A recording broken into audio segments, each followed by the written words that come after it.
Hey guys, welcome to my channel Preeti, wherein currently we are studying the agree-disagree statements, in which today's topic is from utility analysis.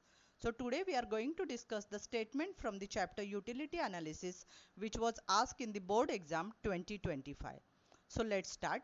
Today's statement is: there are no real exceptions to the law of diminishing marginal utility.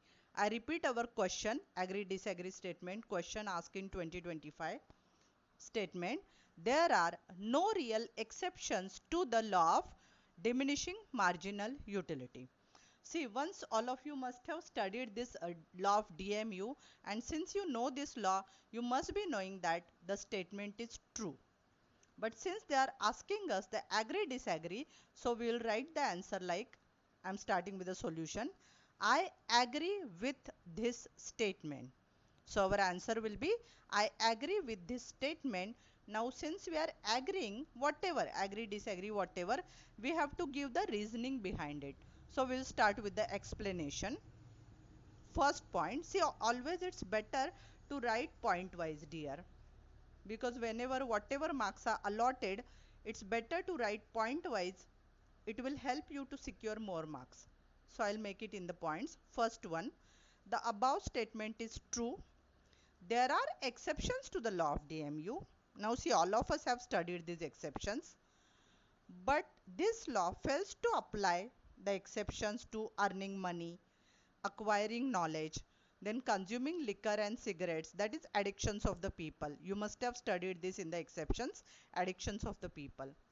So this statement is true because this law we cannot apply when the matter comes to money, whenever it comes to acquiring knowledge, it comes to consuming liquor and cigarettes, etc. Then we are moving to second point.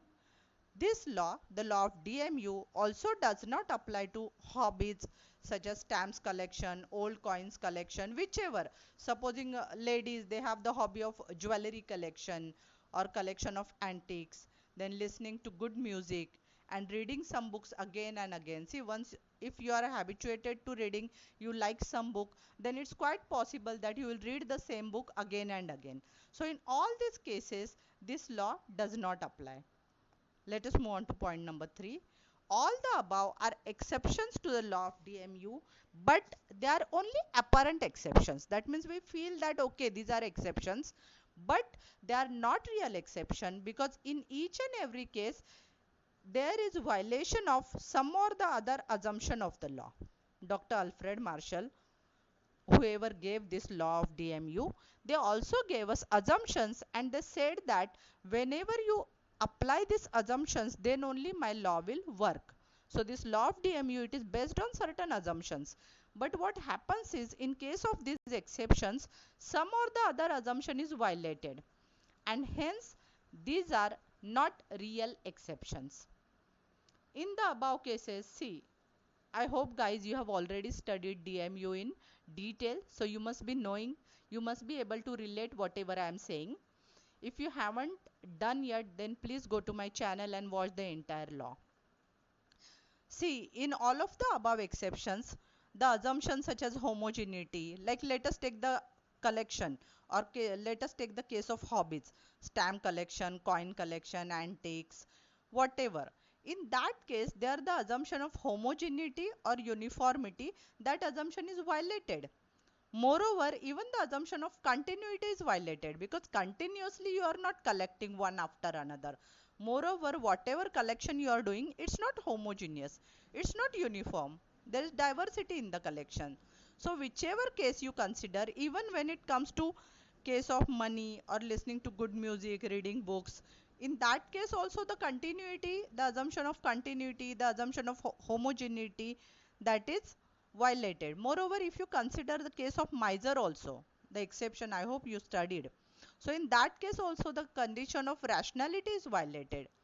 So in short, what we are saying is that the assumptions such as homogeneity, continuity, rationality are violated, and hence this law of DMU has no real exceptions. There are no genuine, there are no real exceptions to the law of DMU, because though there are exceptions mentioned for the law, We have studied the exceptions for the law, but they are not real because in every case, in each and every case, some or the other assumption is violated. I hope it helps. See, this is the one pattern by which we may write answer to this question. There is also one more pattern in which we may write this answer. Again, we'll write that I agree with this statement. Our question, there are no real exceptions to the law of DMU. We'll write answer that I agree with this statement. But while explaining, see, if you people want and if you are ready to write more, then the explanation can be other way also. There is another pattern also to write this answer. In that other pattern, what you will do is you will entirely explain the exceptions. See, as such, you have already studied in the exceptions to the law of DMU. So you know the answer. It's not that you have to study it separately. So you mention that entire answer and then you say that there are no real exceptions. That way also you may write the answer. If you want me to make that other answer, other pattern, then do comment down below. I'll make other way also. This answer I'll make in other format also. But that will be more detail and that will be little bit longer answer. So that's it for today. I hope it helps. Hey guys, do support me. Please make sure to like, share and subscribe to my channel. Thanks for watching.